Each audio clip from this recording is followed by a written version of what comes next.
Savitri silks చేనేత వస్త్రాల అద్భుత ప్రపంచం. సంప్రదాయం స్టైల్ ఒకే చోట.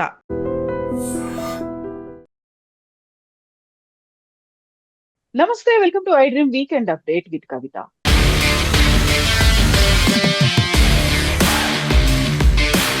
ఇరాన్ మీద అమెరికా ఇజ్రాయెల్ చేస్తున్నటువంటి యుద్ధం 5వ వారం కూడా కంటిన్యూ అవుతోంది.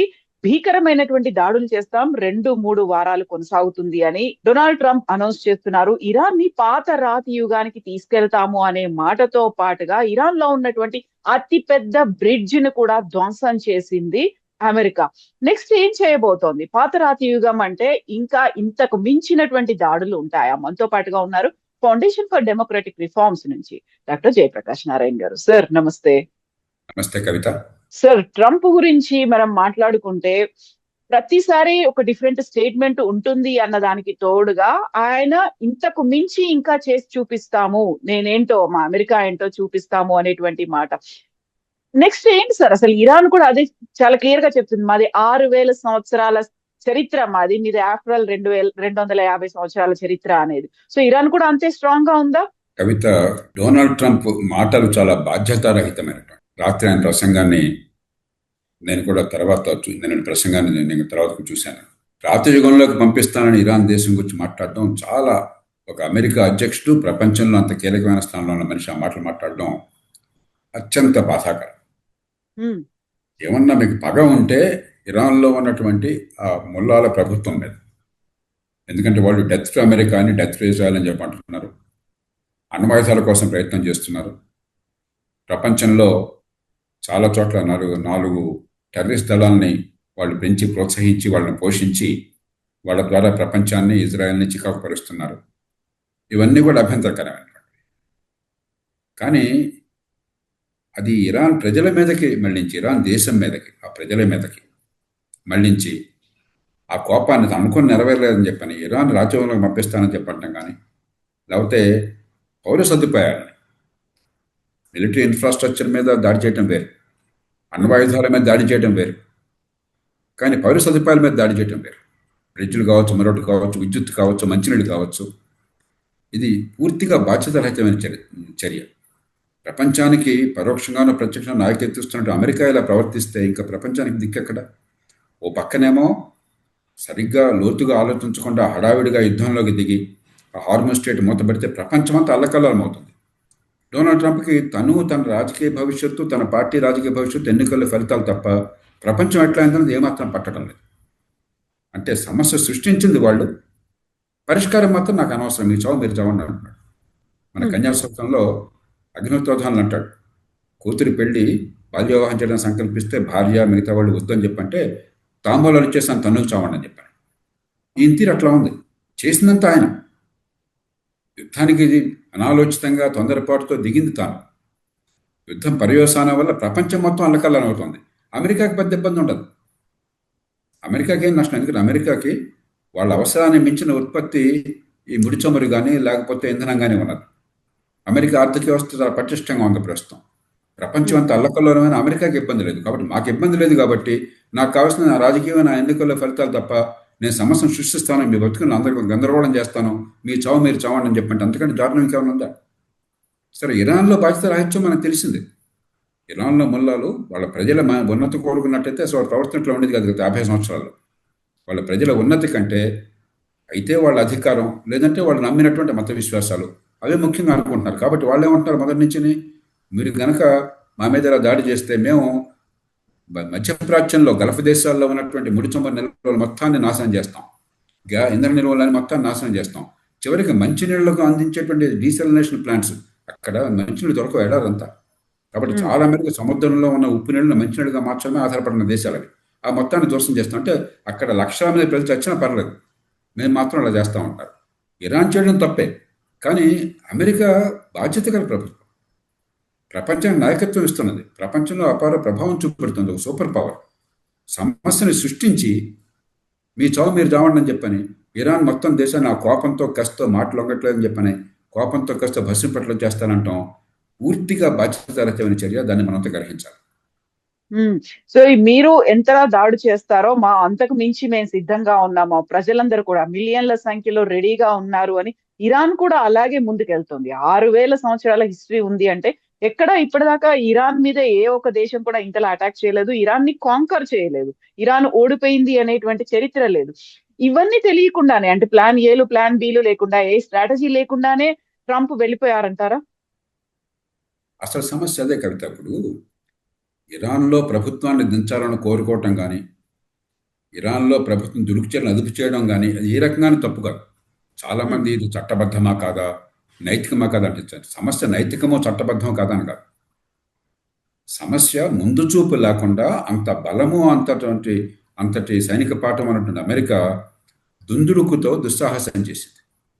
దిగాక మనం తర్వాత చర్యలు ఏమిటి, అనుకున్నట్టు వెంటనే జరగకపోయినట్టయితే ప్రపంచానికి వచ్చే ప్రమాదం ఏమిటి, నష్టం ఏమిటి, కాబట్టి దౌత్యంతోనే పరిష్కారం చేయడం మంచిదా, యుద్ధంలో చూడడం మంచిదా, ఈ ఆలోచన లేకుండా, ప్రపంచాన్ని సమాయత్తం చేయకుండా, ఇతరుల మద్దతు లేకుండా, ఊరికి ఆనాడు ఈ నిఘా విభాగం వాళ్ళు చెప్పారు అగ్రనాయకుడిని చంపే అవకాశం దొరికింది కాబట్టి ఆయన చంపారేస్తే సఫా చేస్తే అంతా అయిపోతుందని చెప్పిన భ్రమలో దిగారు.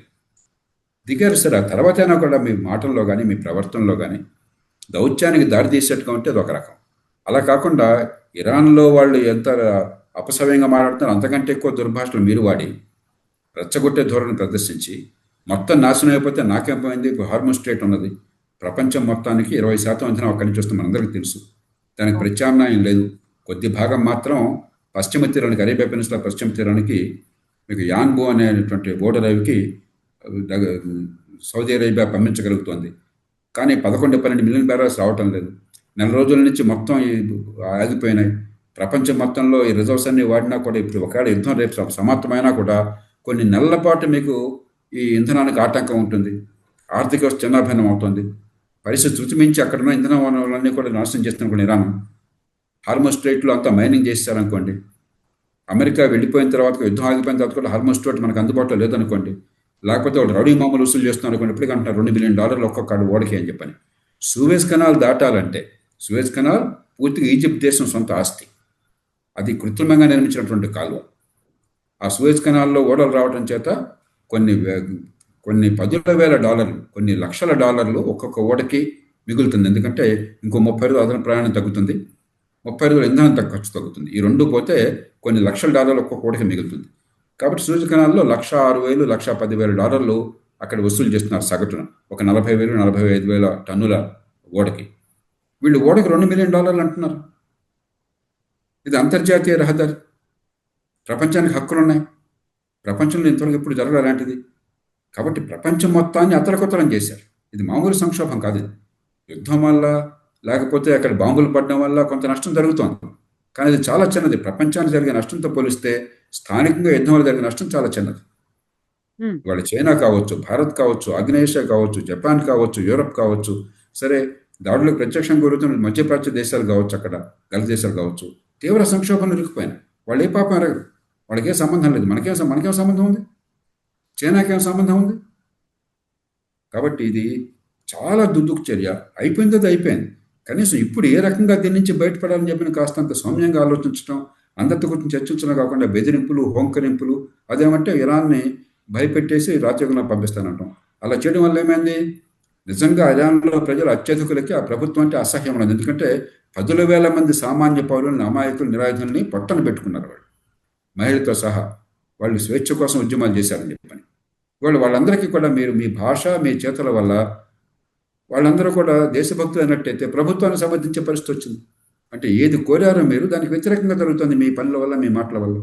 ఎంత మూర్ఖత్వం అది, ఎంతటి ముందు చూపు లేకుండా ఈ ప్రలాపనలు. కాబట్టి అమెరికా చర్యలు చాలా దారుణమైనటువంటివి. ఇవాళ పొద్దున్న నేను కొంతసేపు అమెరికా టీవీ చూశాను. ఈ మధ్యకాలంలో టీవీ కూడా చోట్ల ఒక గంట చూస్తే ఎంతసేపటికి వాళ్ళ దేశంలో రాజకీయం గురించి తప్ప అసలు ప్రపంచం ఎంత అల్లకల్లం అవుతుంది వాళ్ళ చర్యల వల్ల అన్న స్పృహే కనిపించట్లేదు. ఎందుకంటే ఖండాంతరంలో ఎక్కడో ఉన్నారు, రెండు పక్కల 2 పెద్ద సముద్రాలు ఉన్నాయి, వాళ్ళకి ఇంధనం కొరత లేదు. మన దేశంలాగా ప్రైస్ కంట్రోల్ పెడితే అసలు వాళ్ళకి ఇంధనం ఖర్చు కూడా పెరగదు, ఖరీదు కూడా పెరగదు. వాళ్ళు ప్రపంచ మార్కెట్తో సమానంగా రేట్లు పెరుగుతాయి కాబట్టి గ్యాస్ స్టేషన్లో వాళ్ళకి రేట్లు పెరుగుతాయి తప్ప అమెరికాకి రేటు కూడా పెరగక్కర్లేదు. ఎందుకంటే వాళ్ళ ఉత్పత్తి వాళ్ళ దేశ వాళ్ళకి పుష్కలంగా సరిపోతుంది. అందుకని వాళ్ళకేం పట్టట్లేదు, చెవుకుంటున్నట్లేదు. మనందరికీ ఇప్పుడు భవిష్యత్తు ఎట్లాగా, మన పిల్లల భవిష్యత్తు ఎట్లాగా, మన ఆర్థిక వ్యవస్థ భవిష్యత్తు ఎట్లాగా, ఉపాధి కల్పన పెరుగుతుంది అనుకుంటున్నాం, ఇప్పుడు ఆర్థిక ప్రగతి ఉంటుంది అనుకుంటున్నాం, పేద దేశం అవసరాలు తెచ్చడం ఎట్లాగా. సో ఇంకొక 2-3 వీక్స్ అనేది ఇలాగే భీకరంగానే దాడులు జరుగుతాయని చెప్పిన వెంటనే కూడా ఇరాన్ లో ఉన్నటువంటి అతి పెద్ద బ్రిడ్జ్ మీద అటాక్ చేశారు. నిన్న వాళ్ళకు ఫెస్టివల్ జరుపుకుంటున్న దాని మీద కూడా అటాక్ జరగడము అంటే అక్కడ నిజంగా అమెరికా మీద తీవ్ర స్థాయిలో వ్యతిరేకత అనేది ఇప్పుడు ఇరాన్ నుంచి వచ్చింది. గతంలో డొనాల్డ్ ట్రంప్ అదే మాట అన్నారు, మీరు వీధుల్లోకి రండి మేము మీకు హెల్ప్ చేస్తామని. ఇప్పుడు అదే వీధుల్లోకి వస్తున్నారు, అమెరికాకి యాంటీగా ఉన్నారు.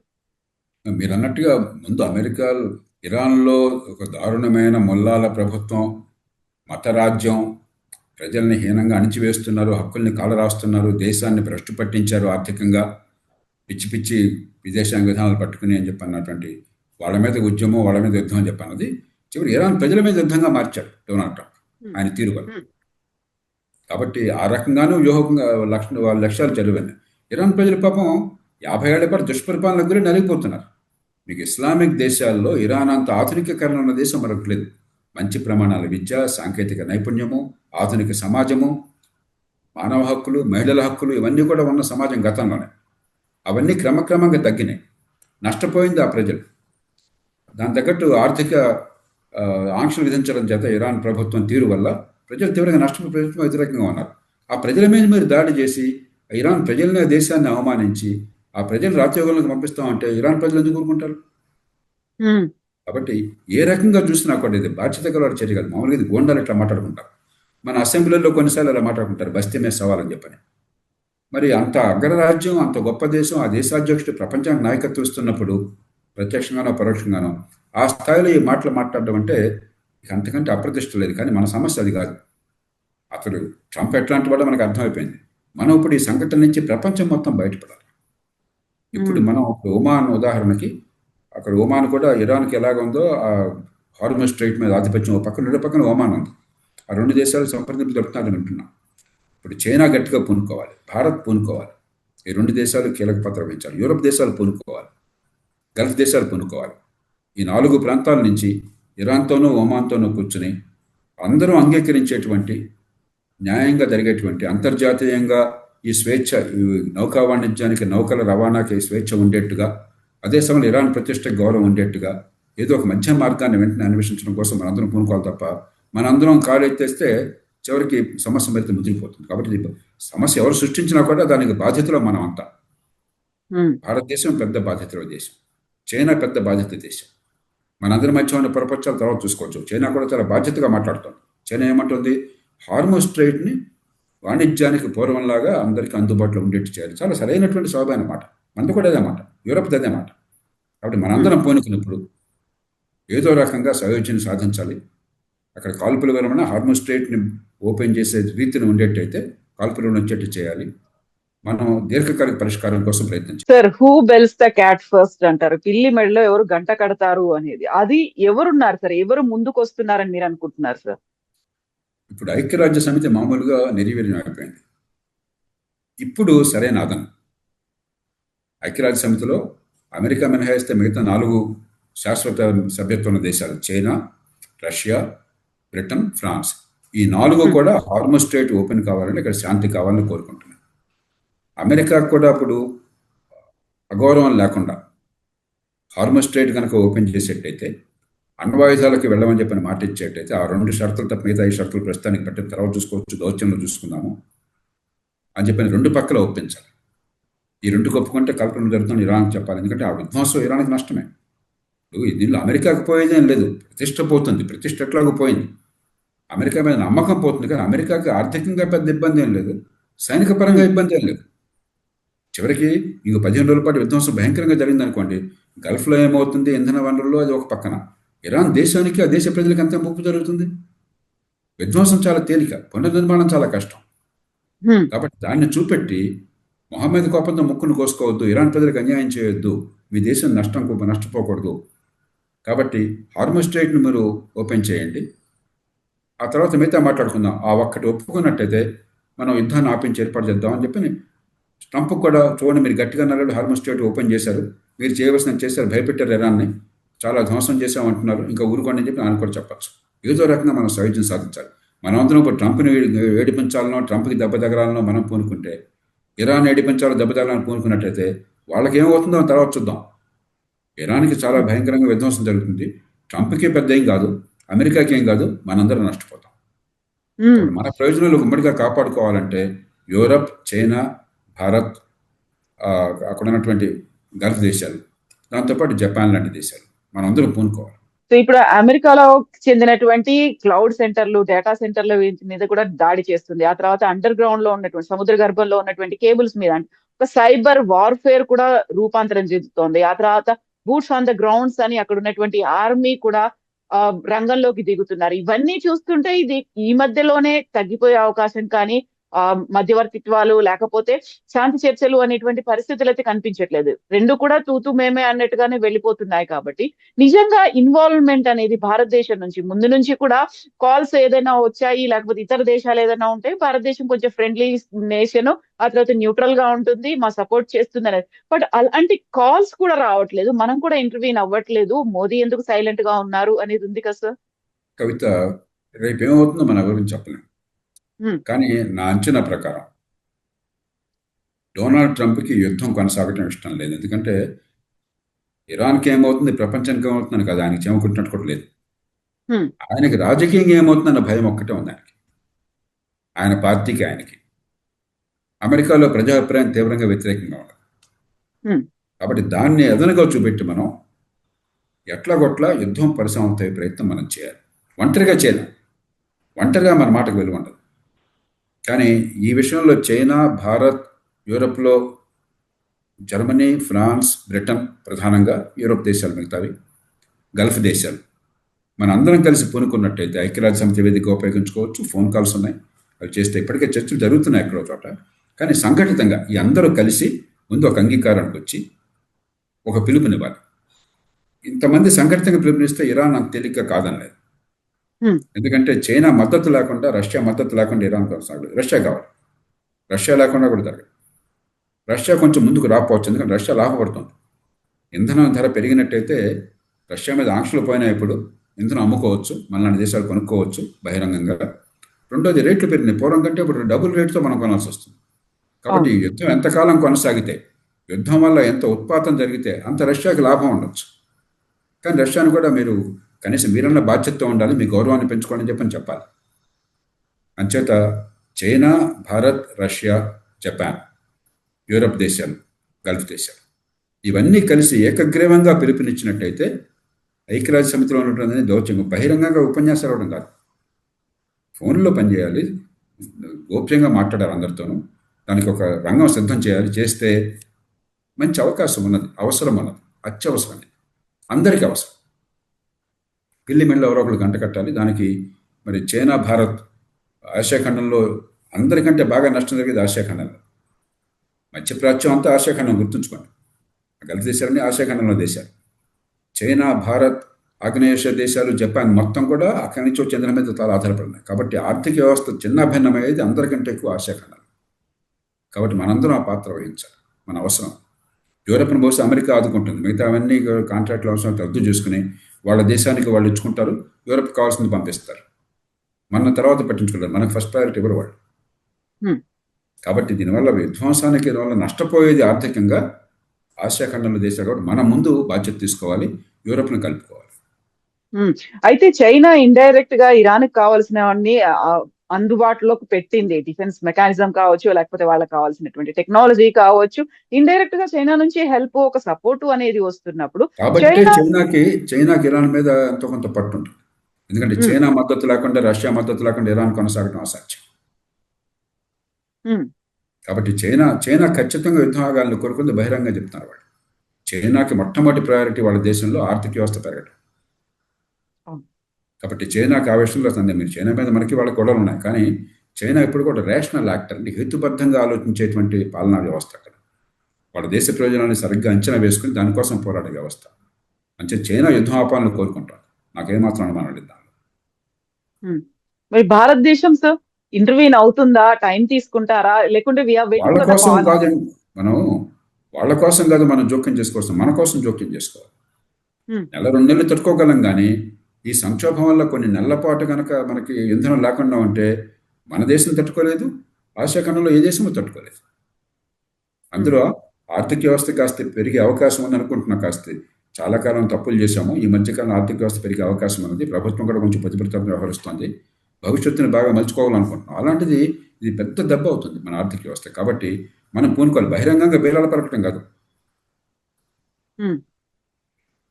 బయట హడావిడి లేకుండా చైనాతో మాట్లాడాలి, జపాన్తో మాట్లాడాలి, యూరప్ దేశాలతో మాట్లాడాలి, గల్ఫ్ దేశాలతో మాట్లాడి ఊకుమ్మడిగా ఒక దేశం ముందుకు వస్తున్నట్టు కాకుండా, ఏదో మనం పెద్దరికం వస్తున్నాం కాకుండా, మన అందరం కలిసి అటు ఐక్యరాజ్య సమితిని ఇతర వేదికలను వెంటనే ఉపయోగించుకుని క్షణాల మీద గంటల మీద మనం అందరం ఉమ్మడిగా కనుక ఒక ప్రణాళిక ఇచ్చినట్టయితే దౌత్యపరంగా గోప్యంగా ఈ రెండు దేశాలతో మాట్లాడితే అటు అమెరికాతోనూ ఇటు ఇరాన్తోనూ పరిష్కారానికి అవకాశం.